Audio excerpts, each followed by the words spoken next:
Hey y'all. This video is a little more personal than what I usually post on this channel, but whatever. I quit my job because I was unhappy, and I'm very neurodivergent.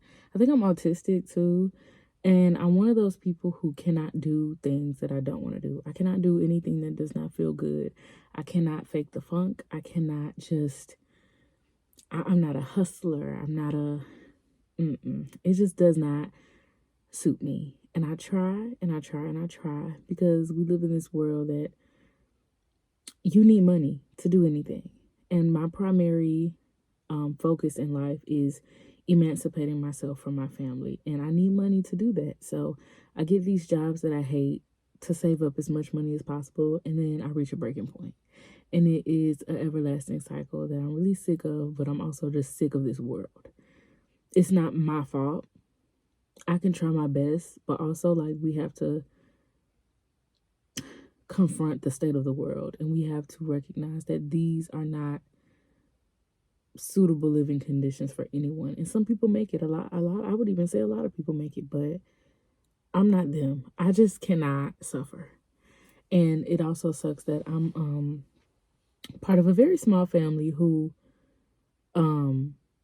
first of all, the youngest person of my mom and her siblings, the youngest of the group of people who raised me, the youngest is 69 years old. I'm 28. Our perspectives are vastly different, and they also just generally aren't supportive, aren't loving, aren't kind. Never was. Probably never will be. So when you have someone like me who depends on them for shelter at minimum, at max, wait, I take care of everything else. I just need shelter. So when you have someone like me who is like, oh, you need to get out of my house, you need to do this, you need to do that, it's like they look at me as a failure. Basically, they always did though. They looked at me as a failure since I was in middle school. So they never even gave me a chance.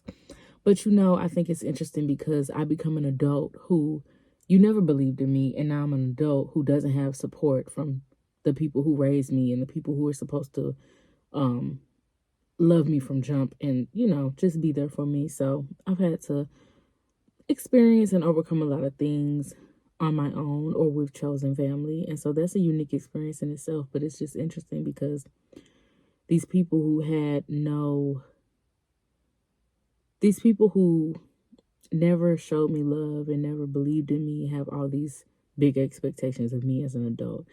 And I'm the fact that I'm still in this household, they see me every day as a constant reminder of how they feel like they failed and how they feel like I failed. And I think that if my parents spent more time getting to know me as a human, getting to know themselves and recognizing their own humanity, which would then allow space for my own humanity, and getting to know me as a person and just developing love and care and respect and not being so focused on their expectations of me, I think we might have some kind of relationship. And I think they might also understand, like, I cannot follow these set of rules. I cannot fit into these standards and expectations that the world shapes for us. This worked for you. You were born in 1954, beloved. This worked for you. This worked for them. This worked for them. It's not working for me. I was diagnosed with, I think it was ADHD. I was diagnosed with something at a young age. I might have been diagnosed with ADD and ADHD, but it was used as a tool, as ammunition to punish me. It was not used as information to say, you know what, this child of ours is a little different. Let's grow to understand this information that we've been presented with, and let's use this as a unique experience to personalize our care for this child, because this child is a little different. It was not used in that way as a helpful tool to raise a child. It was used as a weapon, as something to say, oh, this is what's wrong with you. You're wrong. This is your problem. and it's a problem. And you can't live life like this. This is what's wrong with you. And that was it. And that sucks. Because then I grew up as the misunderstood adult who can never keep a job and is always changing their interests, and always, I was never allowed to be the multifaceted person that I am, to have all of the interests that I have, and to be as curious as I am about so many things. And that really sucks. So now I'm here. I quit my job because I've been unhappy at my job, but I said, you know what? I'm gonna give it to December. Whatever my schedule looks like that last week of December, that is my last week of work. I said that's when I will leave, because I had certain like savings goals that I wanted to maintain. But then there was a day my manager felt like she could be condescending towards me. She was mad over, like, I asked this is so petty. And clearly I don't care who sees this. Do I look like, genuinely, I want you to process. Do I look like I care? So, she was mad that I asked another manager for help. And I guess that manager went to her and was like, hey, like, Ariel has been asking me for help. I just was trying to see if you were available because Ariel keeps contacting me. So my manager comes, she's like, what's going on? Annette said you keep calling her for things. Long story short, my manager was like, yeah, like, my office is right there. You can always come. First of all, that's the first. And that's what condescend. You got to just catch it. I've been working here since April 24th. It is November. What that day was, like, the 14th. You and I both know that I know where your office is. Condescending. Cut it. So she says, yeah, whatever. I said, I called your office phone and you didn't answer, so I assumed you weren't in your office. And someone else confirmed that she was not in her office. But whatever.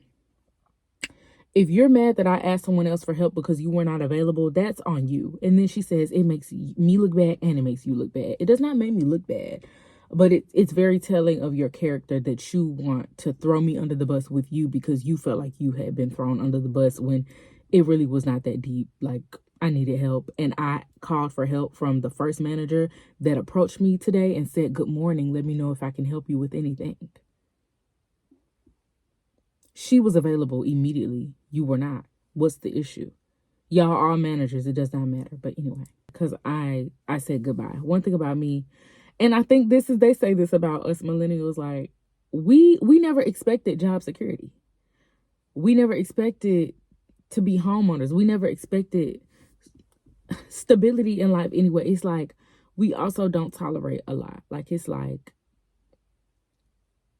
we know that there is so much possibility and potential in a life. And for me personally, I just, you're not about to play in my face. You're not about to disrespect me. You're not about to belittle me. I understand and recognize when I am valued. I grew up in an environment where I was not valued.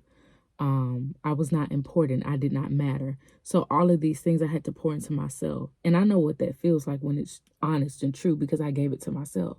I was telling my coworker this. She's a new girl. We met Wednesday. On Thursday, she's telling me how much of a good heart I have, and I have a really sweet spirit, and I'm really good with people and just things like that. And I told her I grew up really shy and really insecure, and I had to find my voice. So I grew to be very confident in my voice because I had to learn how to show up for myself and show up in the world. I gave myself that. So no one can take that away from me. Period. I gave this to myself. Anyway, so with this new time that I'll have, my intention is to continue the Artist Way journey. I left off at week 5, so I will continue and complete week 6 through 12. And I think I also been posting on TikTok. My handle is the same on here as on here. Timekeepers data. I say data. Some people say data. I just think data sounds cuter, and I'm country, so. Um, and on my YouTube, I'll probably do live reading, like book reading, and also to just keep applying for jobs and really want to honor my passions and only apply to jobs that align with things that I give a fuck about. So I can stop subtly sabotaging myself and applying for retail jobs that I know I'm going to hate after 4 months. So, yeah. Y'all be easy and see y'all in my next video. Well, y'all will see me. Anyway, you know what I mean.